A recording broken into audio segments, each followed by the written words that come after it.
Welcome to Coffee Talk. I'm Kelley Knitz, broker with RE/MAX Preferred. And I'm Lisa Schooner, buyer specialist of the Kelley Knitz Team.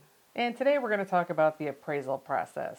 Of course, the lender that the buyer chooses insists that they have an appraisal done, and it's to protect them mainly because they want to make sure that the home has value in case they default on their loan and they end up being stuck with it. In a nutshell, that's why they do it.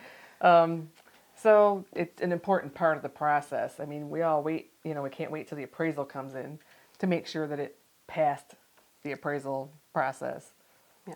And the appraisal process is actually pretty sophisticated. It's kind of set by certain guidelines by the secondary market, by like Fannie Mae and Freddie Mac to make sure everyone's following the same guidelines with that. And basically, they what they want to do is they want to look at the area of the houses and to make sure it's not declining. And they also want to make sure the house is in good repair, especially if it's a FHA or VA loan. There's guidelines that you've got to meet that criteria. They have a checklist that they go by. And so they just want to make sure that there's not a risk in taking on that loan. And another thing they want to make sure is have an independent judgment. Make sure there's no biased opinions between the buyer and the seller. Make sure it's fair. Mm-hmm. And so what they do is they use 3 comparable sold properties. And I always tell sellers when they price their house that it's pretty much neighborhood specific. They use the ones that are closest in proximity to the property, because sellers a lot of times think that their house is worth more than what it is.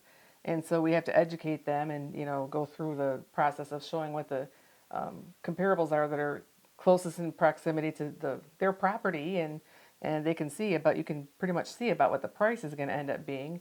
And so, they have to be similar in size and features, and they like to use properties that have sold within the past 6 months. Sometimes it's harder to get properties when you live out in the country, but if you're in a neighborhood, they can usually find properties to use for comparables. So, it's a very important part of the process. Make sure the value is there. If you're in a competitive situation, when you're writing an offer, like many home buyers are, part of the thing that's going to protect you is the appraisal. Because if the house doesn't appraise, I mean, you could offer $5,000 more than what the listing price is just to make sure you get the house, but then wonder if it's going to appraise at that price. But if it doesn't appraise, usually the seller can come down to what the value is. Sometimes, though, it's negotiated to meet half and half, and the buyer brings more money. It just depends on what the situation is. And a lot of times usually the appraisal is paid for by the buyer of the property. And the cost of this can run anywhere between $175 to $350, depending on the cost of the property that's being appraised. And because of that, a lot of times my seller will want a copy of the appraisal, but it's really not their property. The buyer paid for it. So a lot of times the lenders do not share that information with us. They just tell you that the value was good. So anyway, I hope you enjoyed the video. If you liked it, click the like button and share it with your friends, and also subscribe to our channel, and you'll be notified when the next video becomes available. Thanks for watching.